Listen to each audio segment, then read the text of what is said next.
ఒకనాడు ఈశ్వరుని కుమారుడైన వినాయకుడికి ఒక చిన్న సమస్య కలిగింది.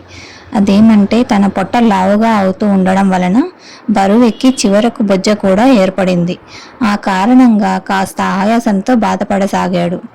గణపతి తన సమస్య సంగతిని తన తండ్రి ఈశ్వరునితో విన్నపించాడు. అందుకు శంకరుడు, గణపతి, నీవు ఉండ్రాళ్లను కొడుములను ఎక్కువగా తినకుండా మితంగా భుజిస్తూ ఉండు, నీ సమస్య తీరుతుంది అన్నాడు. నాకు అవంటే చాలా ఇష్టం కదా, అవి తినటం ఎలా మానేది అన్నాడు గణపతి.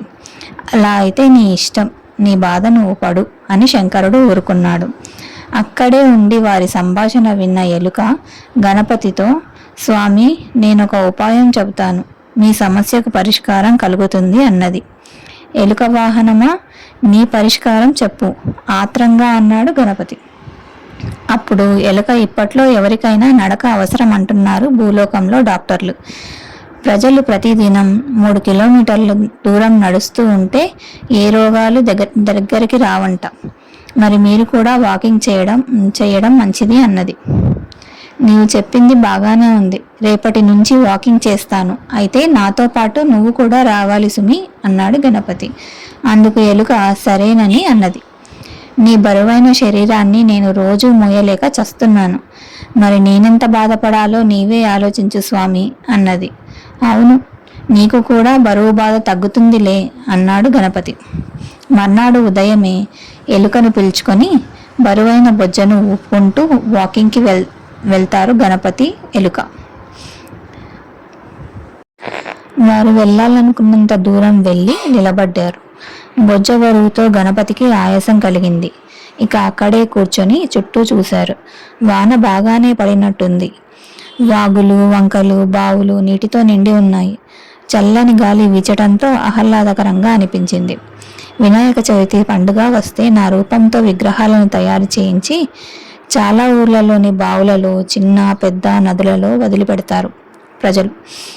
విగ్రహాలు కొట్టుకుపోతూ కరిగిపోతాయి అన్నాడు గణపతి. ఎలుక గణపతి చెప్పిందంతా వినసాగింది.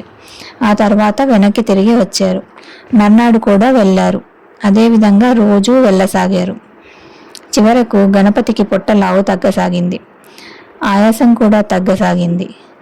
బాగానే ఉన్నాడు, నీకు ఆరోగ్యం చేకూరినట్టుంది, బాగానే ఉన్నట్టు కనిపిస్తున్నావు, అయితే నీవు ఇంకా కొంచెం ఎత్తు పెరిగావేమిటి అన్నది ఎలుక. అందుకు గణపతి, ఎలుక వాహనమా, నీకు ఆశ్చర్యం కలిగినట్టుంది. చిత్తూరు జిల్లాలోని కాణిపాకంలో ఉన్న నా విగ్రహం రోజు రోజుకు పెరుగుతూ ఉన్నది. ఈ సంగతి దేశమంతటా తెలిసిందే. ఇక ఇక్కడ నేను పెరగటంలో ఆశ్చర్యమేమున్నది అన్నాడు. ఇది విన్న ఎలుక ఆశ్చర్యపడింది. ప్రతిదినం నడుస్తూ ఉండడం వలన మామూలుగా అయ్యారు గణపతి.